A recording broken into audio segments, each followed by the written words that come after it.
Welcome to Nationwide Today on the network service of the NTA. I'm Elizabeth Omori. President Muhammadu Buhari has inaugurated 7 new Nigerian Navy ships, boats and helicopters.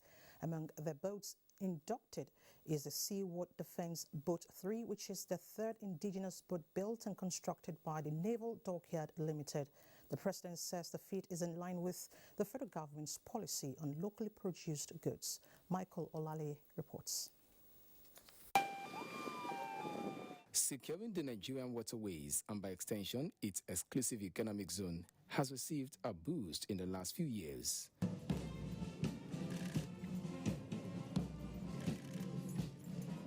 This ceremony is coming barely 6 months after the inauguration of the Deep Blue platform by President Muhammadu Buhari.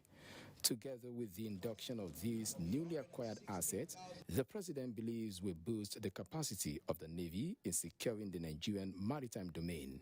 Given our present high dependence on oil and gas revenues, the Navy is undeniably a major contributor to the economic well-being of our country. From 2015 till date, this is the third major induction of naval assets in the Nigerian Navy, and one of the ships on display is NNS OG.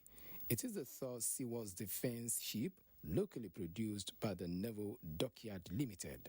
I commend the Navy's effort at maintaining a steady course in its drive for local content development, which is in tandem with the philosophy of our administration.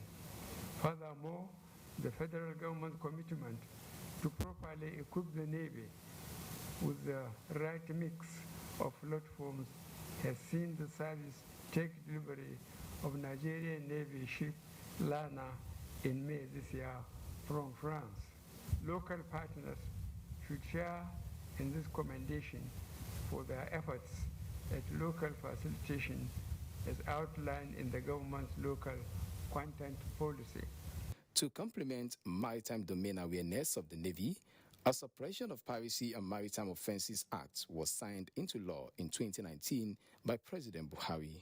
Furthermore, the provision of the new policy directive by the current administration of the Navy codified in such documents as the Nigerian Navy Strategic Plan 2021 to 2030, the Chief of Naval Staff Strategic Directive 2021 to 2025, and the Total Spectrum Maritime Strategy have given the service credible guidelines and leverage for improved operational efficiency. The Chief of the Naval Staff said the boats will be deployed to solve hydrographic and security challenges. NNS Aba, NNS Kano, NNS Ikene, NNS Sokoto, and NNS Oshun will be deployed for surveillance and patrol duties within our waters. These efforts are geared towards enhancing the performance of our constitutional role regarding hydrographic survey and policing of our waters. The president also performed the laying of keel ceremony for the construction of the Seaworld Defense Boats 4 and 5. In Lagos, Michael Olale, NT News. Still on security, the United States of America has expressed readiness to assist the Nigerian Air Force in the development of its air-ground integration school while also building the capacity of its staff and instructors. This was made known during a courtesy call by the Adjutant General of the California National Guard, General David Baldwin, at the headquarters, Nigerian Air Force. General Baldwin also expressed the desire to support NAF in improving its safety plans and strategies towards enhancing its intelligence gathering skills to aid airborne and ground systems. General Baldwin also received by the Chief of Policy and Plans, Air Vice Marshal Regimus AK, who on behalf of the Chief of the Air Staff thanked the U.S. for its ongoing support, notably in the areas of delivering the Super Tucanos, logistics support, gender balancing and capacity building among several support programs. Nigeria is partnering with the United States of America towards the California National Guard. This is to build the capacity of firefighters in Nigeria on prompt management of fire disaster. Abdurrahman Usman Jibrila reports that the Minister of Interior, Ralph Aregbesola, received the delegation in his office. The American visitors are here to support Nigeria with the best techniques required by international standards in managing fire disaster. And the federal government is thinking out of the box to further discuss and exchange ideas on how to improve the firefighting capacity of its firemen. I've already entered the Nigerian Air Force to develop a scheme with the fire service in such a way that we can retrofit some of their aircraft. And it's actually an area that is very well funded on the U.S. side, so we can look for opportunities to talk about the roles of females in government, the roles of females in the uniformed services, and how we can further that and how we can benefit from that by having a different approach and a different look to problem solving. The interface is expected to spur officers and make them better prepared towards fire rescue missions. Abdurrahman Jibrila, NTA News. The Nigeria security sector is strengthening capacities of senior female officers towards achieving gender parity in the allocation of opportunities in career development. Abubakar Akwanga reports that a National Defense College in this wise organized a training on gender mainstreaming in the Nigerian security sector. The United Nations Security Council resolution of 1995 on women, peace and security is preluding this discourse, which emphasized the need for gender mainstreaming in national and international engagements. Gender mainstreaming has also gained traction within the armed forces of Nigeria with the promulgation of a gender policy and establishment of gender department. Now, the senior female officers across services of the Nigerian military are developing a platform to project this global agenda, which Nigerian is a signatory through mentorship and leadership development. And we are committed to improving the way we approach gender and women, peace and security. The armed forces of Nigeria has shown commitment in implementing the provisions of the United Nations Security Council resolution. These officers are key in advancing the progress on gender mainstreaming in the realization of women, peace and security. The capacity building is expected to address issues affecting smooth transition of gender mainstreaming and encourage optimal utilization of all fronts to the advantage of women in uniform. In Abuja, Abubakar Akwanga, NTA News. And for more reports on Nationwide, let's join Kende in Lagos. Hello, Kende. Elizabeth, we're glad to have you join us in Lagos. The construction and successful induction of a Seaboard Defense Boat 3 by the Nigerian Navy is one huge win for the country in its local content promotion drive. As the country is in dire need for more in terms of technological advancement, is this inspiring feat enough to drive Nigeria's industrial and commercial revolution? Michael Olale's 6 answers in this report. The Navy, as the maritime component of the armed forces, are said to be synonymous with ships, which represents an indispensable asset for the protection of our nation's maritime domain. Although the Nigerian Navy was formed in 1956, the country was quick enough to acquire a shipyard in 1965, which it turned to a naval dockyard in 1969 for the purpose of dry docking and ship repairs. This dockyard has now transformed to the premier engineering hub of the Nigerian Navy, its call of duty, going beyond maintenance to ship building. The experience is actually quite enormous. Why? Because we have a model to learn from, which is SDB1. So we were able to leverage on the knowledge and the technical know-how that we acquired while building the first SDB. Now, any doubt about the Navy's capacity to construct warships for the naval fleet using local content has been cleared with the successful construction of Seaboard Defense Boat 3, while the queue of Seaworld Defense Boat 4 and 5 has already been laid by the president. The service intends to raise the bar by embarking on the construction of 2 seaworld defense boats. Evidently, the experience garnered so far, the Naval Dockyard Limited is adequately poised to take on this challenge in pursuit of the federal government of Nigeria's local content development effort. With a solid template to build on, it says the future of shipbuilding in Nigeria is bright, and building bigger ships for use and exports is one of the plans. Nigerians should expect, more and better, productions of this kind of vessel and even more. We are looking forward to building bigger ships that will be able to patrol in our exclusive economic zones. With the commitment of the federal government to developing homegrown technology, it will be sooner than later when local content will really drive the market. In Lagos, Michael Olale, NT News.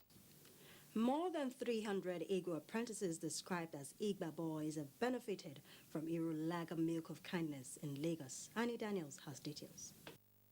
IGBA Boy is an Igbo apprenticeship system that has existed from ages and has produced very successful Igbo sons and daughters. To give it a boost, International Breweries PLC, makers of Hero Lager, embarked on the IGBA Boy tour, aimed at empowering Igbo apprentices with few months to be settled by their masters. We provided for them training, working with the Onitsha Business School, training on basic things like bookkeeping, marketing, customer service, just overall things that will make them manage their businesses better. Apart from the Hero Lager itself, that happens to be a very fine beer.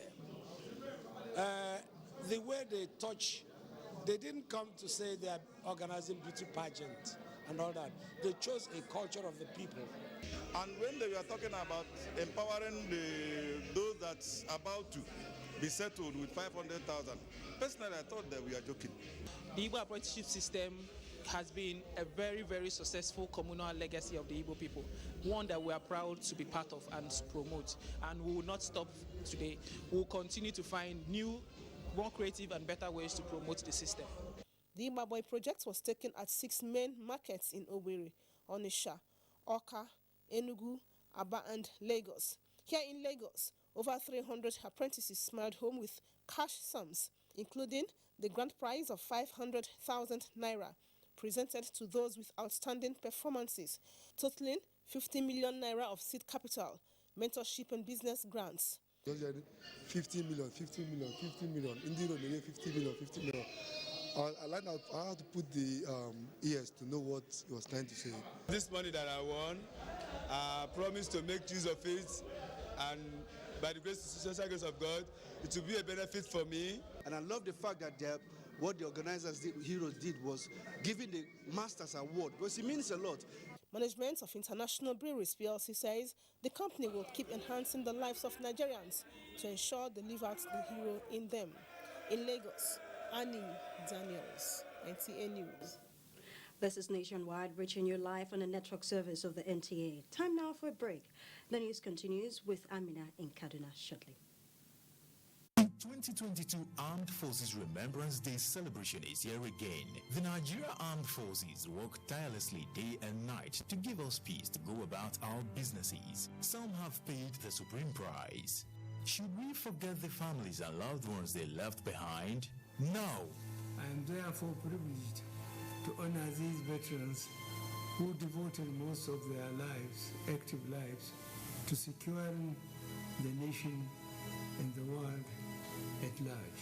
So, let's support the Nigerian Armed Forces and their families, corporate organizations, government agencies, parastatals, and individuals. Let's show our love and support for our armed forces. They are our heroes. Buy the Armed Forces Remembrance Emblem and donate into the Armed Forces Remembrance Emblem Appeal account. We love you, and your labor and sacrifice will not be in vain for spilling your blood for us to live. Of a new COVID-19 variant, Omicron, has compelled Federal Neuropsychiatric Hospital Kaduna to be proactive in providing adequate facilities to contain the situation. though there is no reported case of the variant in Kaduna. Slema Rigachku reports. Neuropsychiatric Hospital Kaduna has established a molecular laboratory, COVID-19 isolation center, and intensive care unit equipped with state-of-the-art facilities, as well as provision of protective gadgets. This is in addition to its statutory responsibility of the hospital of catering for mental health. Of recent, it has been facing a series of challenges affecting its performance, which include inadequate manpower in specialized areas, dilapidated infrastructure, among others. Some of these problems prompted the interface between the board, management, and staff of the hospital to adopt a holistic approach in overcoming the situation. The chairman of the board, Ambassador Babagana Ajimi, said the board, in collaboration with the management, will accord greater attention to manpower and infrastructural development. The school doesn't go through you, you went through the school. So as far as you have intelligence and then you are working for humanity, only thing we have to respect you. And then we have to respect the constituted authority. Acting Medical Director Dr. David Euda described intervention of the board as critical to continued survival of the hospital. He decried lack of training among the staff, which he said slowed down the operation of the hospital. Dr. David urged staff to embrace dialogue in resolving contentious issues and promote industrial harmony. Some of the staff commended the decision of the board in addressing their concern and pledged to support the initiative. Sulema Rigachkun, NTA News. Stakeholders in the agricultural sector are advocating for more robust support from states and the federal government to mitigate the impact of COVID-19 on businesses. This is coming on the heels of the significant disruptions to business activities during the period of COVID-19 lockdown. The report. United Nations report on the state of food security and nutrition shows that the emergence of COVID-19 resulted in widespread increase in global food insecurity, affecting vulnerable households in almost every country.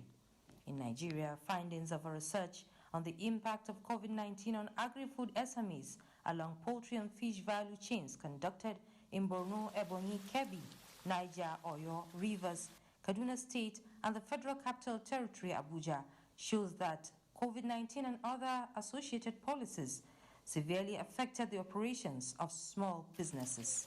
More than 60 to 70% of our farms have collapsed simply because either they cannot sell their product out to have money to continue the business, or they cannot even go out and get feed for the farms. If at all the government can strike out the issue of politicians coming into everything that has to do with farmers or people or citizens of Nigeria, I think we'll go a long way. Meanwhile, the federal government says it will continue to support small-scale businesses to ensure food security in the country. That is basically the mandate of government, to ensure that production increases, to ensure that the standard of agricultural produce increases, to ensure that we have enough for consumption, to also ensure that we have also for export. Stakeholders are of the view that there is a need to monitor the distribution of government support and incentives to ensure they reach intended beneficiaries. And that's it from here. It's back to Elizabeth in Abuja. Thank you, Amina. The House of Representatives has urged the Ministry of Aviation to improve safety in the country's airspace by upgrading the radar coverage equipment. The equipment aids air traffic controllers to access images of aircrafts. In a motion, Representative Ahmed Munir said information from Nigerian Airspace Management Agency indicates that the safety of Nigeria's airspace may be compromised because in the event of equipment breakdown, air traffic controllers will have to resort to manual procedure which could be inaccurate. Such situations increase likelihood of aircraft's collision and near misses, thereby putting passengers and pilots at risk. The House therefore urges immediate measure to upgrade the total radar coverage of Nigeria in cognizance of the fact that the contract to effect upgrade was terminated since 2015. Digital technology experts are cross-fertilizing ideas that will hopefully support Nigeria to protect and sustain her immediate and futuristic interest in the digital space. This is the focus of the 2021 International Legislative Stakeholders Conference on Digital Technology and Cybersecurity, hosted by Senate Committee on ICT Cybercrime. ICT correspondent Joseph Johnson reports. The digital space has somewhat become a theater for all forms of human exchanges, making almost all the sectors of the economy increasingly dependent on it to thrive. Despite all the good it brings, concerns of safety and security of global dimension are also on the increase. Finding a better approach towards solving emerging challenges arising from the digital opportunities that abound is the reason these experts are here. The conference is expected to identify gaps inherent in the system, create awareness, build capacity, generate appropriate synergy in the relationships of stakeholders, and provide input for legislation. Global challenges require global solutions, and we are eager to continue to build on our partnerships to advance those solutions. If all goes well, a decisive direction should be adopted to enable the digital theater to develop and possibly secure it for the greater good of all. Joseph Johnson, NTA News. Now to commerce, the Ministry of Industry, Trade and Investment is working with other stakeholders towards providing seamless process of data collection for the public and create an enabling environment for commerce to thrive in the country. Minister of Industry, Trade and Investment Niyi Adebayo was at the State House to brief the President on the progress made so far by the ministry in implementing the African Continental Free Trade Area Agreement. The African Continental Free Trade Area Agreement is a project under the African Union Agenda 2063 with the objective of creating single market for Africa goods and services through diversification and promoting value chain for the region. The minister said his ministry is working assiduously to ensure that goods from Nigeria are put to quality tests in line with international standards as the federal government continues to equip security agencies to protect investments of businessmen in the country. Small and medium enterprises players from all parts of the country are in Abuja strategizing on how to effectively participate and optimally benefit from the African Continental Free Trade Area Agreement. Moplan Dakok reports. After Nigeria ratified the AfCFTA in December 2020, President Muhammadu Buhari stressed that it must be thoroughly debated and followed through. It is in following this order that this summit takes 2 days to brainstorm on how to improve competitiveness and market value of Nigerian goods to increase their market share. After we create new frontiers for MSME, some of them include, among others, create new markets, open up economic growth, create foreign direct investment, reduction in input cost, increase efficiency and sales. We must take into consideration the peculiar conditions that we are operating in. Our infrastructure, are they working optimally? The resources, are they available? The personnel that will use these materials, the market, so that we will not become a dumping ground. You should stop thinking about producing or making your products available only for the man in Zuba or Kaduna or Lagos. Start thinking what you can send to Uganda, what you can send to Senegal, what you can send to Côte d'Ivoire, what you can send to South Africa. COVID-19. Stakeholders agree that businesses run by women must be given priority as they represent a huge economic power and strong consumer insight. In Abuja, Muplang Dakok, NTA News. The federal government of Nigeria needs an annual investment of more than 7 trillion naira in the next 5 years to achieve budgetary expectations. To achieve this, ActionAid Nigeria is advocating private sector engagements and increased participation of the subnationals in the budget implementation process. Benny Adams reports. The race to recovery of the global economy is on, with Nigeria pushing through the last mile to end the pandemic and build back. And in doing so, ActionAid Nigeria is worried about a budget allocation and implementation with particular interest on investment in critical sectors of the economy as it relates to healthcare, education, agriculture, and the entire social sector that guarantees poverty reduction. The Mid-Term National Development Plan provides the opportunity to explore alternate sustainable resourcing models improve inter- and intra-sectorial resource allocations and accountability, and more efficient use of public resources. It's not about the quantum of money budgeted, but the realistic budget foundation on the funding. Yes, we have a revenue problem. We need to expand our revenue base. Taxation is one option. We know that not too many people in our huge population are in the tax net. We are saying that measures must be taken to bring more people into the tax net, no matter how little they're able to chip in. The conversations here will in the next 2 days center on a recently approved medium-term national development plan as it aligns with the 2022 proposed budget and explore ways for alternative funding to financing budgets. In Abuja, Benny Adams, NTA News.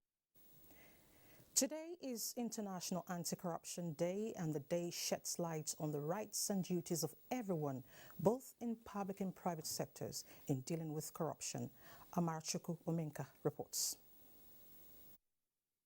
The International Anti-Corruption Day is observed globally on 9th of December to raise awareness about corruption and ways to combat this global ill.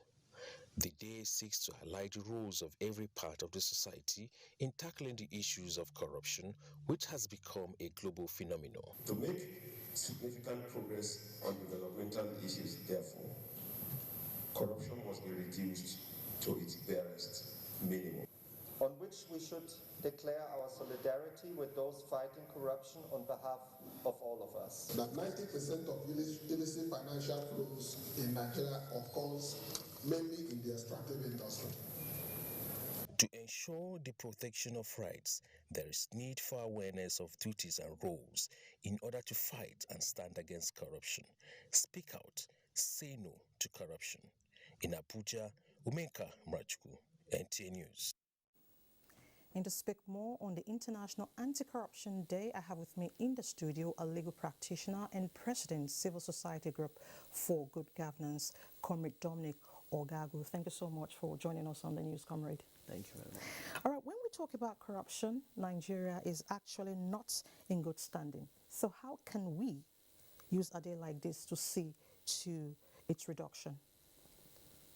I think firstly we must admit that there's a pending problem, which is we have been blacklisted, majorly not by the fact that we are the most corrupt nation in the world, but because as citizens we have decided not to be accountable to ourselves and to the nation, and there's a outright lack of patriotism in terms of the perception index or whatever, how other people perceive us.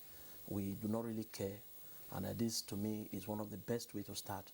We need to redirect the narrative. There must be a rebate, a conscious rebate, not just by paying lip service, but a conscious rebate by all and sundry to ensure that the image of this country is not dragged to the mud further. All right, in correcting the narrative, how effective are anti-corruption agencies in this fight? The truth of the matter is that it's Nigerians who mount the anti-corruption agency. Okay. So that in itself is like these Nigerians too need a rebate. It's not just because some of these people do not actually see themselves as fighting corruption for the people. They see themselves as doing their job in public service. So it is not about the agencies that mount these places. It is more about the fact that as Nigerians, there must be collective resolve. Because most times you can even have a corrupt leader in mounting an anti-corruption agency, and that will leave nothing much to desire in that instance. So I think the anti-corruption agencies, if we have to score them, yes, they are doing their bit, but they cannot do more than necessary because the entire space is already saturated with minds who are already, there are people who are already planning that once I get to a particular position, I will have to amass wealth for myself. And there's nothing you can do about it. So it's, for me, it's first a change of mindset before you need to score the anti-corruption agencies. Okay, you know, oftentimes when we talk about corruption, everything that comes to our mind is financial dealings. What about moral corruption? How does this play out? In fact, that is where, that is the beginning of the financial corruption. Okay. Because there's actually a debt of moral value. The government has tried to ensure that there's a rebate, but I think government cannot do this. It should be the wisdom of the people. It should be out of a patriotic zeal to ensure that the country becomes better. For me, I believe that if we begin to see ourselves as not just ending in this spot, because we have unborn generation. If you consider the destiny of your children, if you consider the future of your unborn children, that is the first point to start. So, like you already mentioned, there's a debt of morality. There's a lot of people who do not take, with the stories that are going around, especially with the advent of the social media, you will see that the average mind looks very perverse. There is nothing to actually desire from the way people behave. You see people beat traffic lights without even giving recourse to what the law says. People act with total impunity. For me, I think, like I said, there actually have to be a rebate. There has to be a rebate. Comrade Dominic Okago, thank you so much for your time. Thank you for coming on the news. Thank you very much. Thank you very much. You're still watching Nationwide on NTA. Time now to join Obey in Benin. Hello, Obey. Hello, Elizabeth. Thank you very much for joining us in Benin. In spite of the challenges that come with COVID-19, the administration of President Muhammadu Buhari is still in the game of creating a stable macroeconomic environment. This it is doing by eliminating barriers and putting in place many incentives to attract investments. This is contained in a paper presented by the Minister of State for Budget and National Planning, Clem Agba, at a media forum in Benin. Okochuka Ona reports.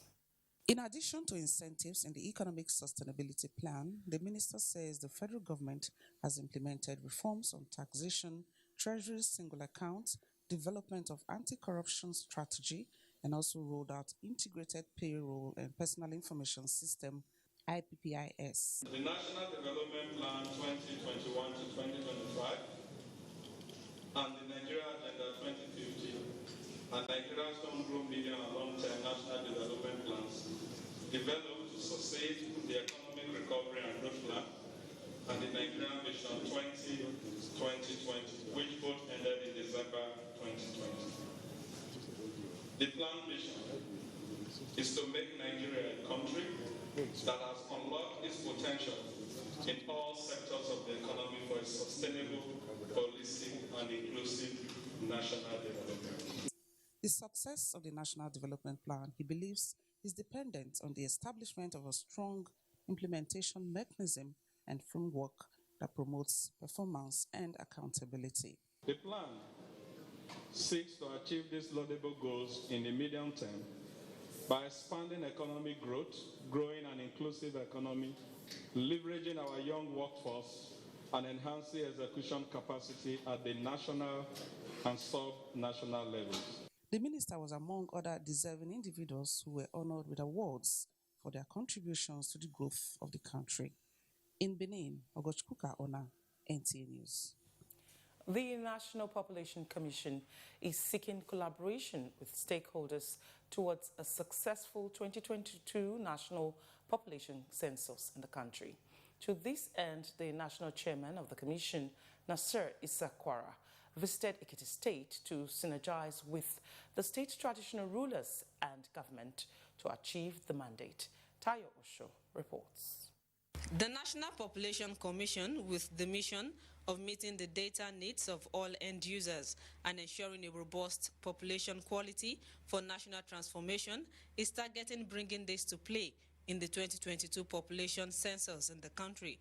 To make this dream a reality, the Commission is evolving the use of modern technology for effective and acceptable census, which the meeting of the National Chairman with the State Governor, Dr. Kayode Fayemi, who is also the Chairman of the Governors Forum, tends to achieve. It is definitely a task the Commission cannot undertake alone without the goodwill and support of a broad spectrum of Nigerians. This is an assignment that we take very seriously, and it is one that we believe is in the overall interest of our country. The National chairman also sought the support of traditional rulers in the state to impress it on their subjects to embrace the program, while the chairman of the State Council of Oba assured the commission of the council's support to make the exercise successful. The national chairman disclosed that the 2022 census would be conducted with the aid of electronic devices to reduce human errors and chances of manipulations. In Ado-Ekiti, Tayo Osho, NTA News.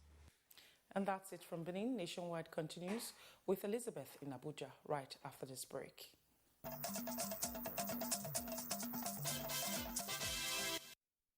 You're still watching Nationwide on NTA. Nigeria and Burkina Faso are tasking themselves to further strengthen partnerships and cooperation in security, digital economy, agriculture, immigration, and other areas of development. At the senior officials and experts meeting of the Nigeria-Burkina Faso Joint Committee holding in Abuja, the two countries believe that the renewed commitment will embolden them to find better solutions to common challenges. The Joint Commission is also another platform of engagement to enhance close cooperation and championing mutual interest of the two nations at the regional, continental, and global levels. We have come here today with the relevant ministries, departments, and agencies of government that have the experts with the precise knowledge and professional acumen to ensure that we clarify areas of discrepancies and ensure that we return to our destinations, rest assured that our commercial and mutually benefiting ventures of our people shall be commended by posterity. Agreements are expected to be signed between Nigeria and Burkina Faso on various bilateral deals. Humanitarian Minister has assured persons with disabilities of total inclusion in national life. She gave this promise while on a tour of the Disability Commission Office complex to ascertain the progress level in the last 1 year. Gufan Shaji Ugwai reports. It has only been a year since the National Commission for Persons with Disabilities took off, but it appears the Commission has shown distinct ability to make a difference within its target community. James Lalu is the Executive Secretary. He personifies the will and ability of man to surmount challenges in a bid to make progress. Hajia Sadia Umar Farouk was impressed by the Commission's effort in integrating a National Disability Electronic Certificate Production Center. To assure you that the Ministry is working tirelessly with the head of civil service of the Federation to facilitate timely access to the waiver for employment into the Commission. The National Commission for Persons with Disabilities is expected to start providing special intervention to special schools in Nigeria. Any institution that is not able to upload its information and register with the Commission online cannot be able to benefit from the intervention of the Federal Government of Nigeria. James Lalu realizes and acknowledges the enormous support from the Buhari administration and believes the Commission and the community of persons with disabilities will look beyond disabilities and be encouraged by the helping hand and the strong backing extended by the larger society. In Abuja, Gufan Shaji Ugwanyi, NTA News. And Adebola in our studio in Ibadan is standing by with some reports for us. Nice to see you, Adebola. Good to see you. Welcome to Ibadan. Muslim leaders in Southwest have called on Nigerians to support government at all levels in the fight against insecurity. This came up at a meeting on security by Muslim clerics and scholars in Ibadan, the Oyo State capital. Rafia Animashan Badmos tells us more. Muslim leaders from across the Southwest came together to deliberate on the number of issues, including insecurity, corrupt practices, poor policies, and the breakdown of traditional institutions. Islam does not want us to take up arms against the people, against the government. He doesn't want that. Every Nigerian should see himself as part and parcel of those who want to see the end to this criminality and insurrection. Speaking on the topic, insecurity in Nigeria, effect on human psyche. Stakeholders in security should join hands with government to tackle insecurity, promote equity, justice, provide jobs, and to ensure the rights of minorities are protected. Everybody must be conscious of security. Then government should complement individuals' efforts and communities' efforts. In line with Quranic injunctions, Nigerians are urged to challenge the authorities to fight corruption, bribery, teach deterrence, and punish impunities. In Ibadan, Rofia Animashambadmos, NTA News.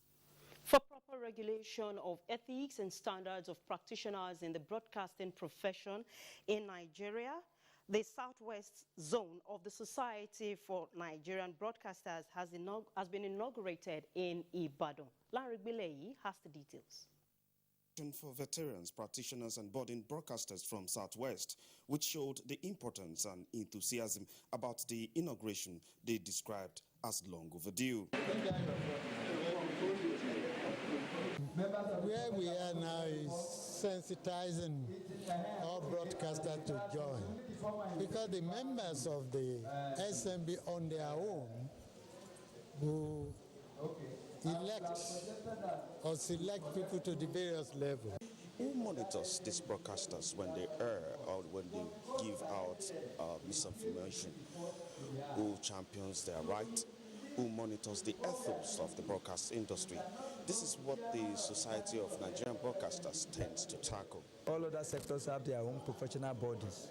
And you know the essence of professional bodies is to prescribe what's supposed to be the criterion for working in a particular profession. If a medical doctor committed an offense or an infringement or a breach, NMA is there to say, no, withdraw his license, we will deal with him. For the media practitioner, nobody. With the enactment of that particular bill on the Society of Nigerian Broadcasters, we will have a body that will regulate, that will discipline. And the goal is that no one will be able to practice broadcasting in Nigeria without being certified by the body. The inauguration is also a process towards an induction ceremony of members coming up in the calendar of the events of the professional body. From Ibadan, Larry Bilei, NTA News. Nationwide continues with Elizabeth in Abuja. Elizabeth, over to you. Thank you, Adebola. The Miss Universe Africa pageant has been tasked on using the platform to revive the African culture, values, norms and empowerment of women in the continent. FCT Minister of State Ramatu Tijani Aliu made the call at the official unveiling of delegates to the 9th edition of Decent Culture, promoting African unity, tourism and empowering the African women, organized by the African Personality Forum in partnership with the FCT Social Development Secretariat. Ifeanyi Izumba reports. They are the beauty queens drawn from 55 African countries. It is a movement to curb indecent dressing, and the mere fact that these young girls across universities in Africa came together to participate is quite commendable. FCT Minister of State Ramatu Tijani Aliu advised them to ensure that the message of this year's edition resonates across Africa. This is a movement beyond now. It is a vision and posterity, giving us an opportunity to indelibly put our footprints in the sands of time, in the new records of Africa, being together, united and stronger. The promotion of decent dress culture among our young generation, to promote the African-rich culture, promotion of tourism, religious tolerance, peaceful coexistence, empowering of our women and youth, thus steady restiveness. She also assured the delegates that investment opportunities abound in the Federal Capital Territory. In Abuja, Ifeanyi Izumba, NTA News. The need for Nigeria to strengthen capacities in health research and local vaccine production is one of the outcomes of the National COVID-19 Summit in Abuja. At the close of the summit, Secretary to the Government of the Federation and Chairman Presidential Steering Committee on COVID-19, Boss Mustafa, called for greater synergy among all levels of government to upskill health infrastructure in the country. Mitari Ikmen reports. Participants at this summit agreed that the pandemic has been a wake-up call for policymakers at the federal and subnational levels to elevate healthcare delivery in the country. The collaboration between the federal government and the states, because that is the only way you can maintain sustainability. That is the only way. And we need to pull the strings of our boots and hit the road and hit it really rough and fast to be able to push these vaccines. The coronavirus spread has shown that healthcare is the main power that shapes the economy and politics. If we can understand the pathophysiology of COVID in this environment, then we can find some biological markers. Once you find that biological marker, then you can use that to perhaps develop a vaccine or a therapeutic agent. There is need for Nigeria to build on the very, very exceptional work that has been done by the Presidential Steering Committee to create a more formidable healthcare system that will be resilient enough to address any pandemic or epidemic in the nearest future. So preparedness is a takeaway. The summit comes to a close, but the COVID-19 pandemic is still raging. State governments are urged to counter vaccine hesitancy with greater advocacy. In Abuja, Mitaire Ikben, NTA News. Well, at another event, the Nigerian Medical Association says the provision of effective laboratory-based surveillance system will help curtail the spread of vector-borne and zoonotic diseases. This was part of recommendations by the association at a media briefing on COVID-19 response to the latest variant of COVID-19. NMA President Professor Innocent Uja asserts that conduct of primary research in the management of infectious diseases will go a long way in preventing, detecting, and controlling diseases. Institute multidisciplinary collaboration using One Health approach for prompt diagnosis and treatment.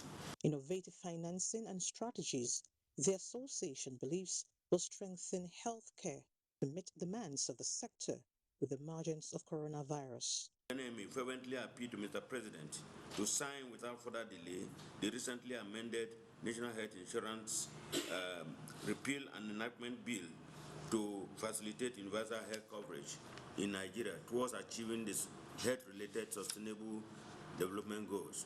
They advocate the implementation of Abuja Declaration of 2001, which states the allocation of 15% of national budgets to health in Abuja. And next is sports update. As clubs await the kickoff of the 2021-2022 Nigeria Professional Football League season, an appeal has gone to the club managers to focus more on production of players for both local and international content rather than winning at all cost. League Management Company Chairman Shehu Diko stated this at a symposium organized as part of FCT Swan Week. You know, it's not just about winning laurels, playing tournaments and stuff like that. No. What is the economic impact of this football in this country? How many jobs are we creating? What is our contribution to the GDP at the end of the day? In athletics, Stella Kingsley urged Nigeria's name on the global weightlifting map as she won her first gold medal at the ongoing IWF World Championship in Uzbekistan, which also serves as 2022 Commonwealth Games qualifier in Birmingham, England next year. With the gold clinched, Stella has qualified for the Commonwealth Games, which starts July 28th and ends on August 8th, 2022 in Birmingham, England. In other news, all is now set for the third edition of the National Anti-Corruption Marathon in Abuja. We are going to observe the protocols on COVID. We are not bringing a lot of people like we normally do. We're expecting at least 5,000 to 1,000 runners. Over 1,000 abled and disabled marathoners are scheduled to participate in the one-day events. With sports updates, Cynthia Ogun. In Sports Update ends nationwide today. Thank you so much for your time. Remember, the campaign against rape is still on. Take action today. I'm Elizabeth Omori.